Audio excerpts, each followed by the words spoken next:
Ajela music. It's a Valentine. Ndichambondozama, inzonzwe Ndichambondozama. Ndichambondozama, inzonzwe Ndichambondozama. Ndichambondozama, inzounzwe sky. Varipo vamwe vaitotirongera hora vakati handina chandobata, handina chandinovaka. Aufe wakarorwa, chako chete kugara uchishorwa. Chinzwa unzo sky, zvikanzi nini handibati mwana.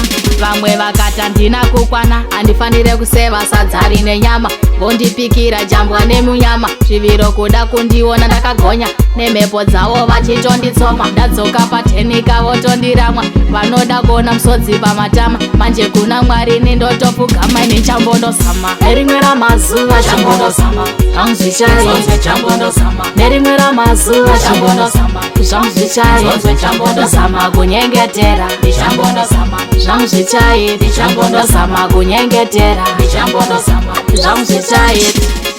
Ndodiwa newangu zvonzi ndewe munhu, vamwe vakutoti handina hunhu, vamwe vakundiremera muganhu. Hanzi uyu andorohwa neshamhu, misodzi yangu yega inobuda. Kurambwawo nemunhu waunoda, zvimwe zvacho zvinosvoda. Ndichambondozama nekuti zvinoshoka. Nerimwe ramazuva Ndichambondozama, zvangu zvichai. inzonzwe Ndichambondozama. Nerimwe ramazuva Ndichambondozama, zvangu zvichai. inzonzwe Ndichambondozama. Ndozama kunyengetera Ndichambondozama, zvangu zvichai. Ndozama kunyengetera Ndichambondozama. zvangu zvichai. Inzounzwe sky, varipo vamwe vaitotirongera hora vakati handina chandobata, handina chandinovaka. Aufe wakarorwa, chako chete kugara uchishorwa. Chinzwa unzo sky, zvikanzi nini handibati mwana.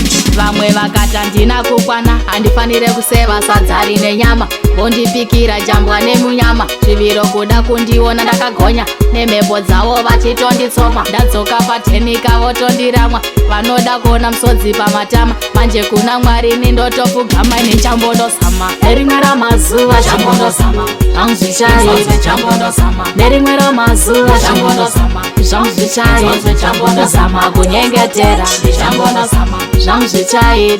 Ndozama kunyengetera Ndichambondozama. zvangu zvichai. Ndodiwa newangu zvonzi ndewe munhu, vamwe vakutoti handina hunhu, vamwe vakundiremera muganhu. Hanzi uyu andorohwa neshamhu, misodzi yangu yega inobuda. Kurambwawo nemunhu waunoda, zvimwe zvacho zvinosvoda. Ndichambondozama nekuti zvinoshoka.